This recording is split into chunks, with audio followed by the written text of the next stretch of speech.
좋아요, 구독! 오늘의 일면 헤드라인입니다. 덜 자란 엔비디아에 폭락한 한국 반도체 증권가 새로운 기회다. 인사이트K 배종찬 소장 모십니다. 어서 오세요. 안녕하십니까? 네, 우선 9월의 첫 거래가 오늘부터 시작합니다. 기대감과 우려감이 함께 존재하고 있는 시장인데요. 아무래도 반도체 이야기 짚고 넘어가지 않을 수가 없습니다. 우선 엔비디아 같은 경우에는 A라는 성적표를 보여줬는데 A풀이 아니어가지고 시장 참여자들은 굉장히 서운했었고요. PC는 부합하고 고용지표 이번 주 내내 나올 예정입니다. 9월은 어떻게 보실까요? 그러니까요. 그러니까 너무 극단적일 필요가 없다. 여전히 불확실성과 불투명성은 있지만 우리가 의사 판단하는 데 있어서 너무나 극단적이면 사실 그건 투자에 있어서 오히려 역풍이 불거나 또 부작용을 겪거나 아니면 괜한 손해를 볼 수도 있는 것이거든요. 그러니까 우리가 뭐 내연기관이냐 전기차냐 이렇게 극단적으로 나누지 않게 되면 어디로 갈 수 있습니까? 하이브리드라고 하는 또 선택지가 있죠. 그렇죠. 그러니까 비슷한 류의 선택을 우리 투자자들도 할 수 있다. 그러니까 뭐 반도체가 안 좋으니까 반도체를 그럼 떠나라. 이것보다는 그럼 이 시점에 이 상황에서 이 국면에서는 어떤 기회가 있는가 이 부분을 보는 것이 무엇보다 중요할 것 같다는 생각이 듭니다. 방금 전에 이소래 앵커가 말씀하셨는 대로 엔비디아가 여러 가지 상황을 만들었죠. 하지만 A 플러스가 아니다라고 해서 이걸 막연히 우리가 안 좋다라고 볼 수 있냐. 그래도 A0예요. A0도 좋은 성적이에요. 그거 받은 사람 많지 않을걸요?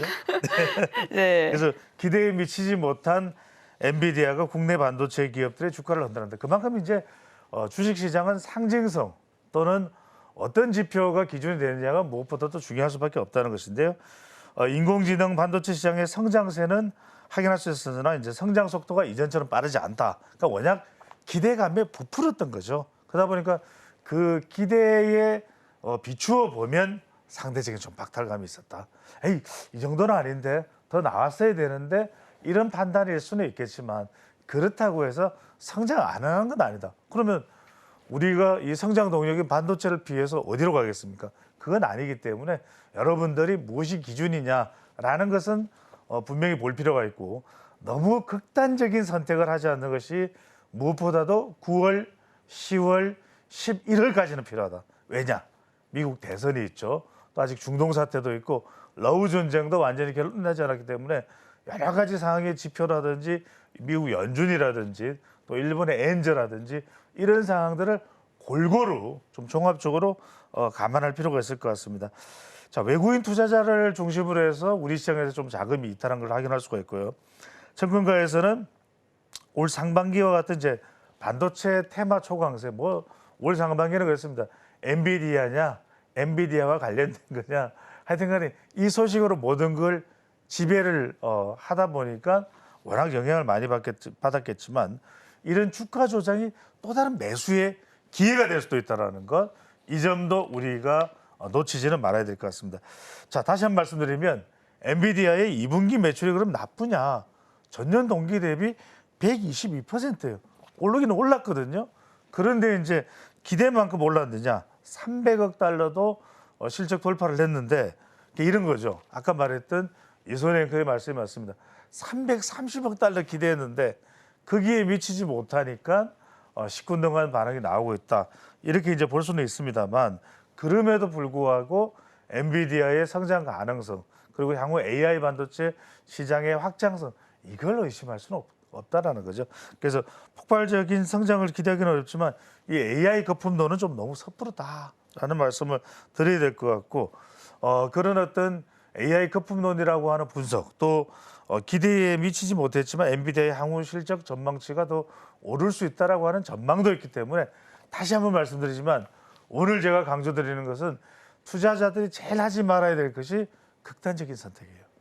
우리가 주식시장 항상 말씀드리지만 언제 어떤 상황이 올지 아무도 모른다는 것. 그 점을 꼭 유념해 두시면 좋겠습니다. 네, 엔비디아 입장에서는 다소 억울할 수 있을 것으로 보여집니다. 하지만 AI 반도체 시장 성장세는 확인했다라고 볼 수가 있겠는데요. 속도가 문제겠죠. 지금은 높아진 눈높이가 조정되는 국면이다라고 보셔도 무방할 것 같습니다.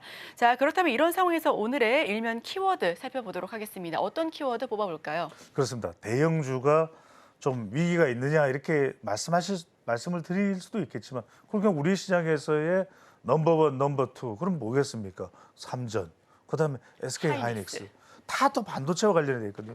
그러니까 그러면 삼성전자를 떠나요? 버려요? SK 하이닉스를 떠나요? 버려요? 그건 아니라는 거죠. 그래서 거듭 말씀드립니다만 좀 등락은 있을 수 있지만 우리가 너무 극단적인 선택을 해서는 곤란하다. 자, 외신이요. 블룸버그 통신이 삼성전자를 포함한 일부 기업들이 노키아의 모바일 네트워크 시장 인수를 저울질하고 있다. 이 소식이 나왔어요. 그러니까 인수 금액은 100억 달러, 그러니까 한 13조 4천억 원 정도 됩니다. 이게 물론 이제 한 기업으로서는 아주 막대한 인수 금액일 수는 있습니다만 성장을 위해서는 이게 뭐 지금 엔비디아가 300억 달러, 330억 달러 이야기하는데 이걸 마냥 우리가 100억 달러 가지고서 못할 일이다. 이럴 게 논할 게 아닌 거죠. 그러니까 물론 이제 이 뉴스가 얼마나 정확하냐, 실제 또 인수가 일어났냐는 지켜봐야 됩니다만 제가 말씀드렸죠.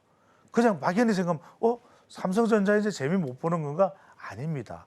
이렇게 어떤 인수가 또 상황이 벌어질 수도 있는 것이고, 자, 노키아 통신장비 사업을 인수하면 어떻게 되냐면 단숨에 이 분야에서 글로벌 넘버 2, 넘버 1은 누구예요?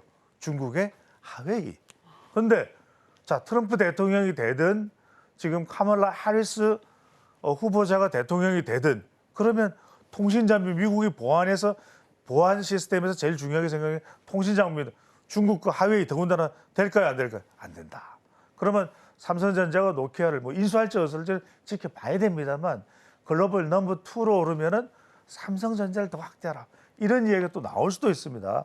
한미 동맹 관계도 있고 그러면은 지금 노키아가 넘버 2인데 이 자리를 단숨에 지금 2% 점유율밖에 안 되는 삼성이 17%가 되면서 넘버 2가 된다라는 거.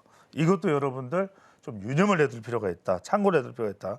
삼성전자는 물론 이제 스마트폰 반도체 강자지만 통신 장비도 앞으로 중요합니다. 이게 이제 AI 반도체를 비롯해서 서버 센터 이런 부분들이 이제 점점 늘어나가다면 바로 6G 이 기술 등 차세대 통신 산업에 총력을 기울이겠다고 지금 삼성전자도 이야기를 하고 있거든요. 그런 만큼 뭐 노키아는 또 이런 스멀스멀 외신 보도가 나오는 게 아니다. 무슨 소리냐. 우리 지금 당장 생각 없다. 제가 늘 말씀드리지만 이런 보도를 다 믿을 수가 없는 게 노키아로서는 몸값을 더 올려야 되거든요. 이렇게 하면서 더 이러면서 이런 상황이기 때문에 아직까지는 우리가 확실한 걸 모릅니다. 하지만 적어도 블룸버그 통신에서 단독을 했다는 것은 그냥 근거 없는 이야기는 아닙니다. 그래서 좀 더 지켜본다면 이런 부분들이 삼전에 또 한 번 더 뛰어오를 수 있는 그런 추가 성장 동력이 될 수도 있다라는 점에서 여러분들이 자, 어려운 상황 속에서도 우리가 뭘 지켜봐야 된다? 극단적 선택은 아닌 뭐가 또 기회가 되고 있는가를 지켜보는 것이 너무나도 중요하다는 말씀을 강조를 드립니다. 네, 블룸버그 통신에 따르면 삼성이 노키아 모바일 네트워크를 인수할 것을 검토하고 있다라고 설명하고 있다는데요. 그렇게 된다면 삼성전자의 무선통신 사업부 같은 경우는 조금 더 탄탄해질 수 있을 것으로 보여집니다. 자, 이제 삼성전자 살펴봤으니까요. SK 하이닉스도 점 찍어봐야죠. 최근에 하이닉스 같은 경우에는 HBM과 AI 반도체와 관련해서 약진하는 모습을 보여줬습니다. 특히나 20만 닉스 기대감 속에서 M7에서 커스터마이징의 끝판왕 수주 이슈까지도 함께 있었는데요. 이 부분과 관련해서 SK 하이닉스는 향방 어떻게 보여질까요? 그러니까요. 왜냐하면 SK 하이닉스에 대해서 조금 이제 불안해하시는 분들은 이런 게 있어요. 삼성전자는 어떤 반도체 하면 든든합니다. 근데 약간 좀 SK 하이닉스 그러면 한때는 조금 주춤할 때는 이름까지 바꿨어. SK 하이닉스가 아니야. 로닉스야. 그랬단 말이에요. 네. 여러분들한테 말씀드리면 왜 그랬느냐 하면 일단은 SK그룹 전체에서 차지하는 비중이라든지 이런 게 상당히 이제 높아지긴 했지만 그럼에도 불구하고 삼성전자 같을까? 첫 번째. 두 번째는 뭐냐면 좀 쫓아갔단 말이에요. 좀 쫓아갔는데 지금 우리가 바로 좀 그래프를 바로 보여드릴게요. 쫓아가다 보니까 후발주자가 몰래 쫓아오다가 넘어지겠지 이렇게 생각했단 말이에요. 그런데 연구개발비를 보면은 계속 이제 늘려나가요. 비율로. 여러분들 괄호 안의 비율이 전체 매출액 대비 연구개발비에 들어가는 비중인데 2021년 9.4%, 그 다음에 2022년 11, 2023년 12.8 이렇게 계속 올라갑니다. 그다음에 또 중요한 게 여러분들 왼쪽을 보시면 결국은 D램이라고 하는 것이 메모리 반도체죠. 여기서도 우리가 SK 하이닉스의 가장 큰 무기는 지금 HBM 고대역폭 메모리지만 일단 기반이 되는 건 D램을 여러 층 쌓은 게 뭐다? HBM이에요. 그러면 쭉 보면 여러분들 계속해서 지금 저 나노 숫자가 적을수록 좋은 겁니다. 계속 새로운 신제품을 세계 최초로 1C 제일 아랫부분입니다. 생산이 되는 거예요. 그동안은 SK 하이닉스가 쫓아만 갔단 말이에요. 그런데 이번에는 SK 더 이상 이제는 슈퍼닉스가 될 만한 자질을 갖추고 있다. 이게 여러분들 초점을 맞춰야 되는 겁니다. 그러니까 SK 하이닉스가 이제는 뭐 TSMC에 따라서 또 엔비디아에 따라서 우왕좌왕, 좌왕우왕 이렇게 할 수 있는 기업이 아니다라는 점. 그래서 지난해 7조 7천억 원 영업 손실을 기록할 정도로 위기였지만 통큰 투자를 하면서 다시 일어났어요. 그 부분을 여러분들 보실 필요가 있을 것 같고 지난해 연구개발비는 그래프에서 보셨듯이 4조 1,800억 원으로 매출액의 12.8%, 13%. 올해는 상반기에만 2조 3천억 원. 그러니까 작년보다 더 쓰겠다는 이야기죠. 이게 중요한 겁니다. 그만큼 이제 선택과 집중을 SK 하이닉스 쪽으로 왔고 이제는 어떤 분야에서만큼은 삼성전자까지도 앞지르고 있다. 이런 부분이 SK 하이닉스의 힘, 강원도의 힘이 아니고요. SK 하이닉스의 힘, 파워 이게 되고 있는 거예요. 네, SK 하이닉스도 계속해서 약진을 보여주고 있습니다. 자, 그렇다면 반도체 AI 거품론으로 위기설이 대두되면서 흔들리고 있는 상황이지만 투자자들에게는 오히려 기회이지 않을까 싶기도 합니다. 반도체 중에서도 어떤 세부 섹터를 주의 깊게 살펴보면 좋겠는가 하는 그런 질문에는 어떻게 답을 해주실까요? 제가 늘 말씀드립니다만 우리가 마지막으로 최종적으로 나오는 반도체도 중요하겠지만 이럴 때서 중요한 게 자, 지금은 AI 반도체 모든 반도체를 다 생각해 보면 다 패키징은 해야 될 거 아니에요. 그렇죠. 패키징이 중요하다. 우리가 2차 전지도 최근에 뭐 인천의 지하주차장에서 불이 났지만 결과적으로는 제일 중요한 게 배터리도 있지만 리튬 인산철 배터리도 있지만 더 중요한 건 양극재, 음극재, 파이프라인 전반적인 걸 다 결합한 패키지입니다. 패키지가 제조업체가 벤츠가 또 현대가 또 볼보가 뭐 이렇게 할 수 있는 것이거든요. 그러니까 이 중요한 게 결국은 패키징이다. 반도체도 마찬가지다. TSMC, 인텔, 삼성전자, SK 하이닉스 등이 이 설비 투자를 많이 하면서 더 신경 쓰는 게 이제는 패키징이에요. 그래서 이 시장조사업체 트랜스포스에 따르면 첨단 패키징용 장비 시장은 올해 10%, 내년에 20% 이상 성장을 한다. 그래서 첨단 패키징이라는 것은 AI 반도체가 열도 줄이면서 방금 전에 이소희 앵커도 소개를 해주셨잖아요. 계속 이게 첨단 반도체가 되면 발열량이 높아질 수밖에 없습니다. 2차 전지도 그런 거예요. 그런데 그걸 좀 해소해 줄 수 있는 게 결과적으로는 첨단 패키징이다. 그래서 기존 전공정에서 이루어지던 해를 좀 미세하던 게 한계가 있어요. 자꾸 그 어떤 데도 그러면 뭐해? 결국은 종합적인 패키징이 중요하다. 그래서 첨단 패키징을 통해서 반도체 성능을 극대화하기 위해서 이쪽이 이제 뭐가냐면 지금 TSMC도 자체 개발 패키징을 이야기하고 있거든요. 또 주목을 해볼 부분이 삼성전자와 SK 하이닉스도 마이크론도 HBM 패키징에 주력을 하고 있다. 그럼 어디냐? 하나 마이크론, 시그네틱스, 네페스, 또 LB 세미콘, SPA 반도체. 자, 지금 하나 마이크론 소개해드리면서 두산 테스라까지 봐주시고요. 쭉 보시면 올라갔다가 좀 꺼졌는데 다시 올라가요.